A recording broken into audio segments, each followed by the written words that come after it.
Hi, I'm Tanya, and today I'm going to share a recipe of my marinara sauce. So living in Canada here, I haven't been able to find a tomato sauce that has no sugars in it.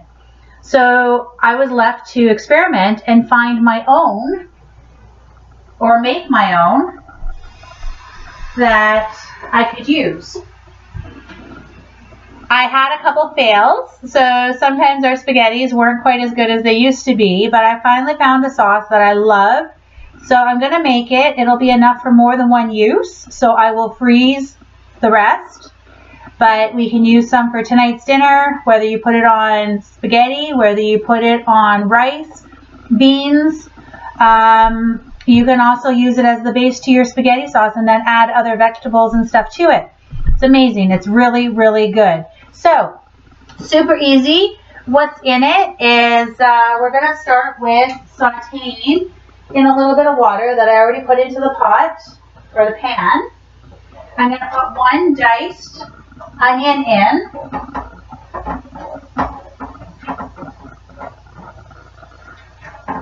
And we're going to let that get a little bit translucent over medium-high heat. Okay, and then we're going to add in 1 pack of mushrooms that I chop up. I chop them pretty big because my oldest daughter, who's 16, does not like mushrooms. No matter what I've done, she does not like mushrooms. So we've kind of come to an understanding. I'm going to keep using them. I'll cut them big so you can pick them out. I think it's perfectly okay to make compromises like this because at the end of the day, you want them to eat healthy. And some people just don't like certain vegetables. So I'm going to add in mushrooms, and then I'm going to grate in 3 garlic cloves, 2 cans of crushed tomatoes, half a cup to 1 cup to either half a cup or 1 cup of a white wine. So what I do with leftover wine, I'll use it in a sauce, or I'll freeze it in 1 cup amounts in the freezer. So next time I need something for a sauce, it's already in the freezer. I can just take it out and add it to it without having to go buy a bottle of wine just for a sauce or a recipe.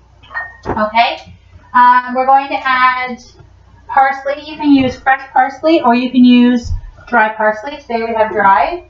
We're going to add in some oregano, some Bragg's liquid seasoning, soya seasoning, some Italian seasoning, a little brown pepper, and some tomato paste. And again, my young chef to help. So I'm going to get those onions going, and then we're going to add in the mushrooms.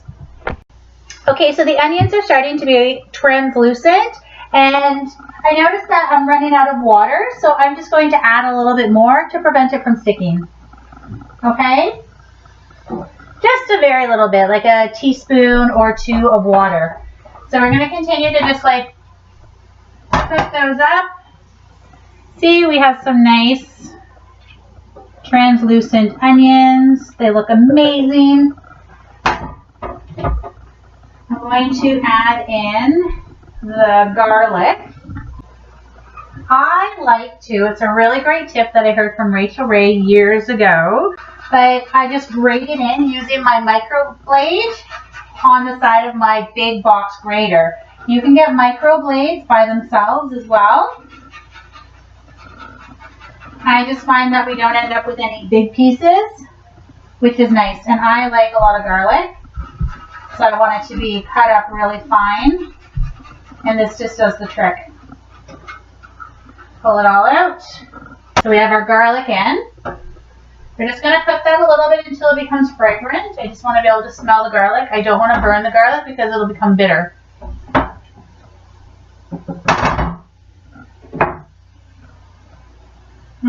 It smells so good already. There's something about onions and garlic together that just tastes and smells amazing. So I'm going to add in, like I said, this is just 1 pack of mushrooms. If you really don't like mushrooms, you don't have to put it in. I just find that it adds something extra to the sauce. I like the flavor. And if I decide not to add other vegetables and stuff, we still have the mushrooms in here, which is nice. So it makes for a really quick marinara sauce. Alright, so I'm going to cover that and just let the mushrooms cook out a little bit. You know what, I'm going to add just a little bit more water here. Not too much, because when mushrooms need water, they don't really cook out to where they don't really cook as much as they would have if they didn't. So just add like a tablespoon or two of water. It'll prevent your stuff from sticking, and then you don't ever have to use oil, which is really, really exciting. So once the mushrooms are cooked a little bit more, I'm going to add the white wine. Let some of the alcohol cook off for a minute or so. Then we're going to add the tomato paste and then the tomato sauce, and then get all the seasonings in. Then we just really let it sit there for about 30 minutes, simmering, and that's your sauce. Like I said, it's extremely, extremely easy, and it is probably the best marinara sauce I've ever had. Okay, the mushrooms have been cooking for a few minutes. They've reduced down to where I want them, and I'm going to add the white wine. And like I said, we want to let that cook off a little bit, the alcohol in the white wine cook off a little bit. But if you don't have white wine, you don't have to use it. You can use vegetable broth instead, and it'll be just fine. Had it on hand, so like I said, it's nice to use up, and it does give the sauce that extra depth. But please, if you don't want to, use veggie broth instead. One you make yourself or one that you buy in the store. So we're just going to bring this up to a boil. Let it come back up to a boil. Cook off the alcohol. Oh, it smells so good already. And all we have in here are onions, garlic, mushrooms, and white wine. Oh, I wish you could smell it. It's amazing. You have to make this. You know what? We made this marinara sauce for the first time when my grandfather, my Opa, came to visit. It was the first time he has come for dinner since we started eating whole food, plant-based food. So I made it, and we served it on top of spaghetti squash and the zucchini, twisty zucchini that I made, and it tasted amazing.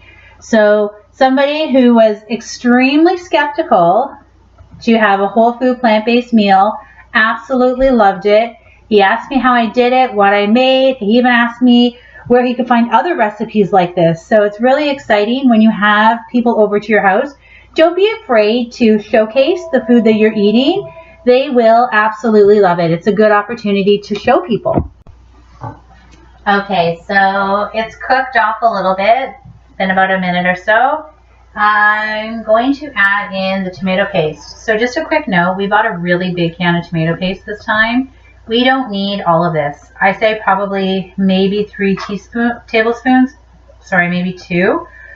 So what I'm going to do with the rest of it is I'm going to freeze it in a Ziploc bag. All of it. I'm just going to take it out of the can, freeze it in a Ziploc bag, and when I need tomato paste, I can just cut off a piece that I need, throw it in the pan. It's going to melt, thaw, and I'm going to have the tomato paste. That way I'm not wasting any. And this is less expensive to buy it in a bigger container and just freeze what you're not using, okay? So we're not having any waste, saving money by buying bigger size cans. And then I'll just, like I said, cut off what I need next time. Yeah, 2 big tablespoons is more than enough. Stir that in, wake it up, and like I said, I'm going to freeze the rest of that in a Ziploc bag in the freezer, a freezer bag. So stir this up, kind of get it all over. It's been in the jar for a little while, or the can for a little while, so we want to wake up those smells, those tomatoes. Wake up tomatoes, and you'll be able to tell when you can start to smell the tomatoes. It smells amazing. It really, really does. We're going to add in all the 2 cans of crushed tomatoes.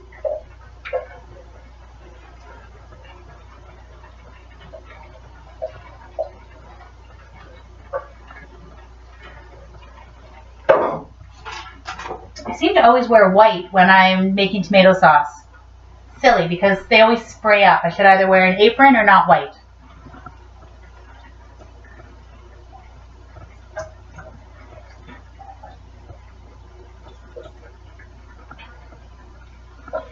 apparently I don't talk well when I'm emptying cans. Okay, so 2 cans of crushed tomatoes in. Stir it around. And then we're going to add the spices and then just let it simmer for about 30 minutes. Okay, so we're going to add in about a teaspoon of dried oregano, about 4 tablespoons of either fresh or probably 2.5, 3 teaspoons if it's not fresh, basil. Okay. I'm going to put some Bragg's, about a tablespoon of Bragg's, and some fresh ground pepper, and stir it all up. Oh, sorry, I forgot. A little Italian seasoning, about a tablespoon. Just get that all stirred up and incorporate it. Then we're going to put the lid on, bring it down to simmer, and let it simmer for about 30 minutes. And please, if you try this, I would love to hear your feedback of what you think. So like I mentioned already, this is a good marinara sauce on its own, or this could be a great base for a tomato sauce that you can add to. You can add vegetables and other stuff to make a real hearty spaghetti sauce. You could also use this marinara sauce for lasagnas. You could add it to quinoa dishes. You can add it on top of rice. It really is yummy. And you can do pretty much anything with it. Okay, so I'm going to cover this. Turn it down to simmer. And we're going to leave that for about 30 minutes, and then we're going to try it and make sure all the spices are put together properly. It's going to be amazing. Okay, so the sauce is done cooking. It simmered for 30 minutes. It's done. It looks amazing. It smells even better. I don't know if you can see that there, but let's take a look. That will be your finished product. As you can see, that's a lot of sauce. So it's good for one meal, and then you can freeze the leftover sauce for another meal, and then that's a quick night. Like I said, you can add other stuff to it to make a big spaghetti, or you can just use it as a marinara sauce on pasta, rice, quinoa, whatever you want. Tastes absolutely amazing. So speaking of taste, let's give it a try. It's going to be really hot. Don't want to burn myself. Oh, that's the timer for the 30 minutes. We're done. Oh my goodness, tastes amazing. I'm going to post the recipe on my website, so take a look, and I hope you make this.